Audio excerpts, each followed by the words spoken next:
Olá, meus amigos. Hoje eu vou falar sobre o tratamento medicamentoso na retocolite ulcerativa. Se você não é inscrito ainda no canal, clica no link aqui para se inscrever.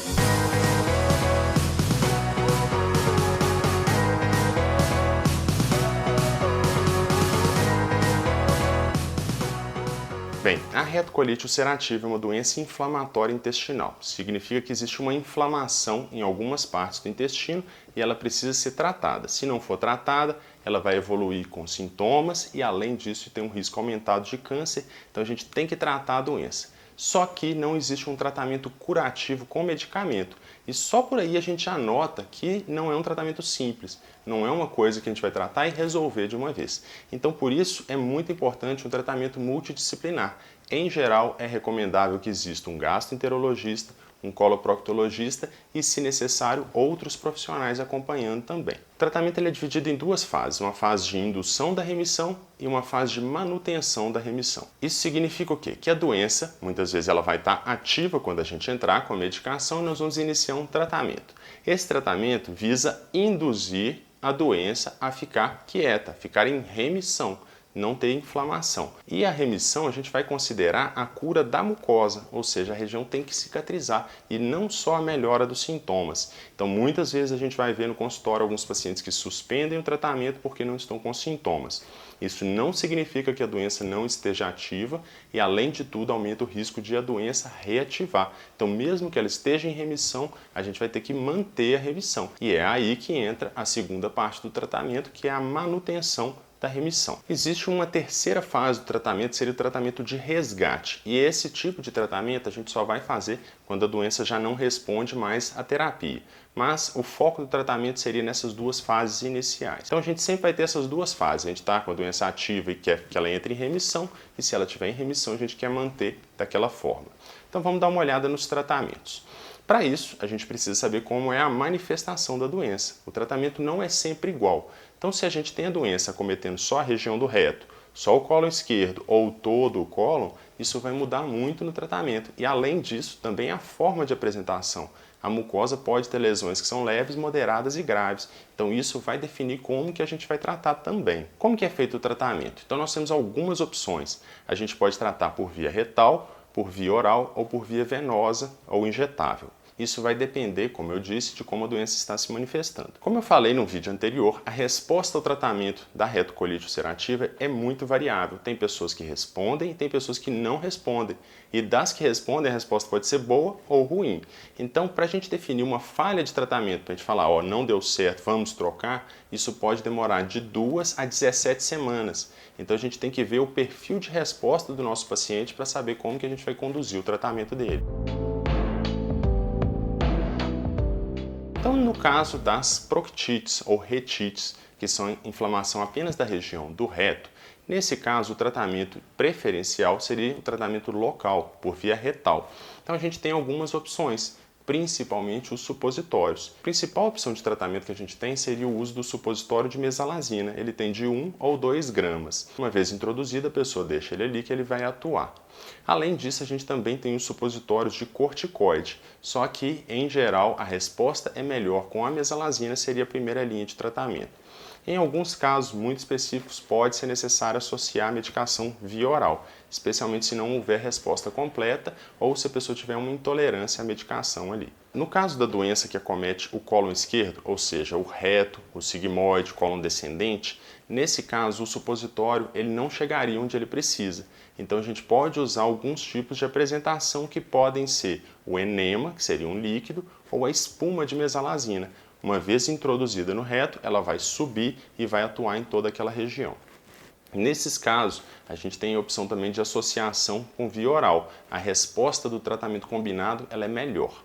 Uma vez que a pessoa teve a resposta, a gente vai fazer um tratamento de manutenção, que também pode ser por essas vias, em geral com uma dose mais baixa. Em caso de falha do tratamento, a gente pode usar os corticoides, principalmente corticoides sistêmicos nesse caso, ou seja, aqueles que vão atuar em todo o organismo, diminuindo a inflamação, aumentando a chance da doença entrar em remissão. E uma questão da colite esquerda é que as medicações, a mesalazina, ela tem que ser uma forma que seja pH dependente, porque se ela dissolver muito precocemente, ela vai atuar mais do lado direito ou no intestino delgado e não vai chegar na região que a gente precisa. A sulfasalazina também é uma opção, a resposta é boa, seria equivalente à mesalazina, só que ela tem mais efeitos colaterais, tem um perfil diferente de efeitos colaterais. Então pode ser que não seja tão bem tolerada, a mesalazina seria mais bem tolerada. E se não tiver resposta, a gente vai associar os corticoides orais.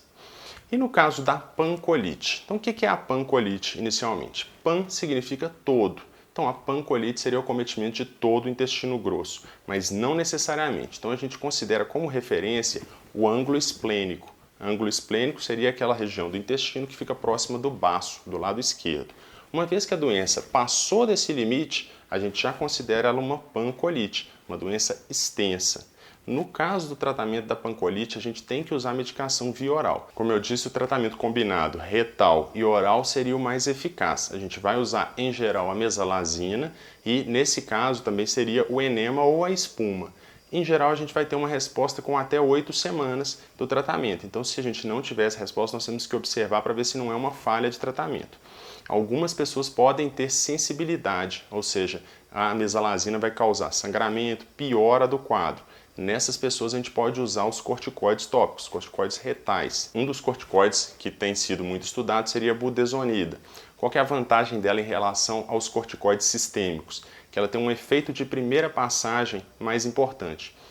Mas o que é efeito de primeira passagem? Efeito de primeira passagem é quando a gente ingere uma medicação, ela vai chegar no nosso intestino, ela vai ser absorvida e vai cair na rede venosa. Essa rede vai drenar para o sistema porta, que vai cair no fígado. O fígado é um órgão que faz uma depuração, ou seja, ele vai pegar várias toxinas, medicamentos, tudo isso e vai metabolizar aquilo. Então o que sai do fígado é muito menor. No caso, algumas medicações têm esse efeito de primeira passagem muito intenso, ou seja, chega 100%, vai sair 10% da droga, então o efeito sistêmico dela é muito pequeno. E outras drogas não têm isso, então chega muito e sai muito, e ela vai ter muito efeito sistêmico. Então, como a gente quer que atue no intestino, seria um efeito tópico, então as medicações que têm um efeito de primeira passagem seriam interessantes, por isso que usa a budesonida. O resultado dela é um pouco pior do que a mesalazina, mas seria uma opção no caso de hipersensibilidade. Tá, a gente tem esses tratamentos, mas e no caso da doença que não responde? Eu falei que a resposta é muito variável. Nesse caso, nós vamos ter que entrar com os corticoides sistêmicos, ou seja, corticoides orais que vão ser absorvidos e vão atuar no organismo como um todo. Em geral, a gente vai usar a prednisona, a dose pode ser de 40 até 60 mg por dia, seria uma dose mais alta. Usando essa dose, a gente tem que manter pelo menos 8 semanas. A suspensão precoce do tratamento com corticoide pode levar a uma reativação da doença. E o corticoide tem uma coisa muito importante que todo mundo tem que saber, não pode parar subitamente de tomar. Uma vez que a pessoa começa a tomar corticoide, ela começa a suprimir a produção do corticoide endógeno, ou seja, ela está sem corticoide nenhum no organismo, só o que ela está tomando. Se ela para de uma vez, ela não está produzindo, vai ter um problema. Então o que a gente tem que fazer? A redução gradual enquanto o organismo começa a produção dele. Então a gente vai tirando 5 mg por semana e isso tem que ser com orientação médica, nunca pode ser feito por conta própria, porque senão vai tirar, vai fazer de uma forma errada, está sujeito a complicações e reativações da doença. Então o tratamento da retocolite ambulatorial basicamente é esse. Como eu disse, existem tratamentos injetáveis, principalmente os biológicos e também medicações venosas que a gente vai usar no quadro do paciente muito grave, que é o paciente que apresenta aqueles episódios fulminantes. Nesse caso, a gente tem uma alta mortalidade, por isso que o tratamento vai ser hospitalar. Então, o paciente que chega nessas situações, a gente tem que fazer um tratamento rápido. E é muito importante a gente excluir outros problemas. Então, por isso que eu falo evitar a automedicação, porque tem quadros que simulam a retocolite ulcerativa, por exemplo, a infecção por Clostridium, e além disso, ele pode estar associado à retocolite. Se a gente quer tratar uma doença grave, a gente vai entrar com imunossupressão. Só que se a pessoa está com uma infecção, o que vai acontecer? A infecção vai piorar. Então, pode levar a um quadro de óbito mesmo. Então, nesse caso, a gente precisa excluir alguns fatores de inflamação, em alguns casos a gente precisa biopsiar, a gente precisa fazer exames de fezes, chegar a uma conclusão se o quadro é infeccioso ou não, entrar com antibiótico, dependendo do caso, até de forma empírica, sem saber se está infectado ou não, mas pelo quadro clínico, porque a doença é muito grave. E nessa situação, muitas vezes vai precisar de fazer uma cirurgia de urgência. Cirurgia de urgência a gente sempre tenta evitar, porque tem um risco muito maior de complicação. Muitas vezes a gente não pode fazer uma anastomose, não pode fazer a emenda do intestino. Então, nesses casos, a gente vai tentar não operar. A gente vai tentar fazer a imunossupressão hospitalar, se for necessário, entra com antibiótico e tem alguns tratamentos de resgate, que seria aquele paciente que não responde ao tratamento. E se não der certo, vai cair no caso da cirurgia mesmo. Espero que tenha dado para entender, é um tratamento muito complexo, são muitas manifestações da doença, então qualquer dúvida manda nos comentários, eu vou falar mais sobre isso no futuro também. E se inscreva aqui no canal, você sempre vai achar vídeos interessantes aqui sobre esse e outros assuntos.